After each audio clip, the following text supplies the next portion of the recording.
महाशिवरात्रि के बारे में बात करेंगे। सनातन धर्म के मुताबिक 3 देवता हैं, ब्रह्मा, विष्णु, महेश। ब्रह्मा सृजना करने वाला है, सर्जना करने वाला है, विष्णु पालन करने वाला है और महादेव संहार करने वाला है। देवों के देव महादेव को आदि देव भी कहते हैं, क्योंकि ना तो इनका कोई अंत है ना इनका कोई आरंभ है। जब कुछ नहीं था तब भी ये थे, जब कुछ नहीं होगा तब भी ये रहेंगे। हकीकत में महादेव अंधकार को दूर करने वाले हैं। जब देवता और दैत्यों ने समुंदर का मंथन किया तो जहाँ अमृत निकला और भी चीज़ें निकली, वहाँ विष भी निकला। और विष तो कोई पीने को तैयार नहीं था, कोई संभालने को तैयार नहीं था। तो भगवान शिव ने, महादेव शिव ने वो विष पी लिया और उनका जो कंठ है वो नीला हो गया, और आज उनको नीलकंठ भी इसलिए कहते हैं।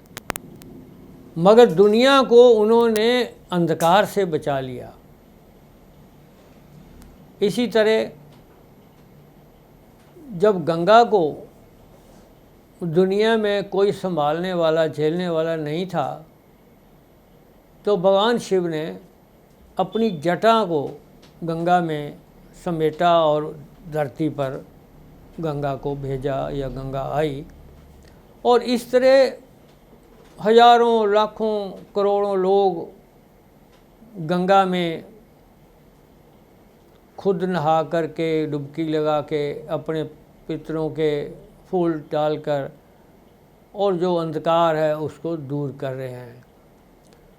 तो इस तरह मतलब भगवान शिव का जो ठिकाना है वो तो आपको पता ही है, कैलाश पर्वत है। और महाशिवरात्रि वाले दिन भगवान शिव और पार्वती की गृहस्थ जीवन शुरू हुआ था।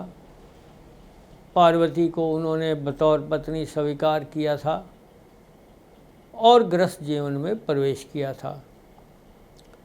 इस दिन कई लोग भगवान शिव की बारात का भी आयोजन करते हैं और भगवान शिव के नाम का जागरण भी कराते हैं और करते हैं। सारी रात जागते हैं, रेवड़ियाँ, मिश्री, गुड़, चना भी चढ़ाते हैं। हजारों लोग, लाखों कावड़ ले आते हैं, हरिद्वार से गंगा जल लेकर के अपने आराध्य भगवान शिव को चढ़ाते हैं। और मगर कुछ ऐसे लोग भी हैं जो भंग के साथ जोड़ते हैं, मगर ऐसा किसी भी पुराण में नहीं लिखा हुआ। ये भंग वाली बात तो बिल्कुल ही निराधार है। जो अंधकार को दूर करेगा वो भंग की कैसे बात हो सकती है उसमें। तो ये सब बातें जो हैं झूठ हैं, ये भंग वाली। और जो महिलाएं हैं वो व्रत रखती हैं महाशिवरात्रि को, ताकि उनका जो जीवन है, गृहस्थ जीवन है, अच्छी तरीके से गुजरे। लड़कियां भी व्रत रखती हैं ताकि उनको एक अच्छा पति मिले। और लड़के जिनकी शादी नहीं होती वो भी बेलपत्र चढ़ाते हैं कि हमारी भी शादी हो जाए। तो इस तरह मतलब जो है कुछ लोग तो खैर ये भी कहते हैं कि जब ब्रह्मा ने मनु को पैदा किया और पुरुष के रूप में और शतरूपा को पैदा किया स्त्री के रूप में, तो उनसे ये दुनिया वजूद में आई। हालांकि दूसरे धर्मों में, ईसाई धर्म में आदम और ईव की बात है कि आदम और ईव जन्नत में रहते थे, तो भगवान ने उनको कहा कि तुम इस वृक्ष के फल मत खाना।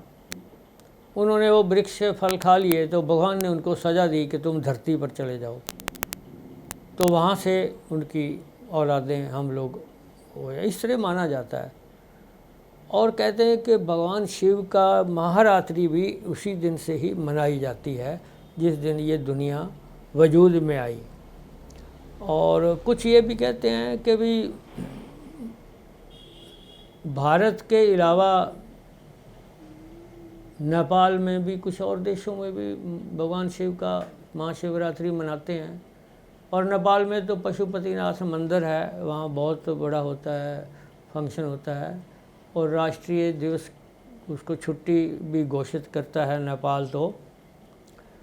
तो मैं ये कहना चाहता हूँ कि आप भी काम, क्रोध, मोह, लोभ, अहंकार से दूर होकर के भगवान शिव की आराधना करें, और आपको भी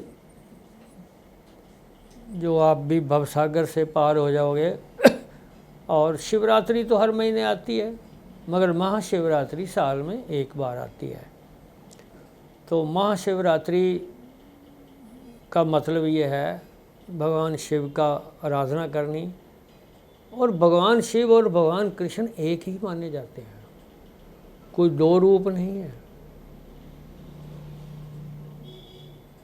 तो करो आप भी भगवान शिव की पूजा।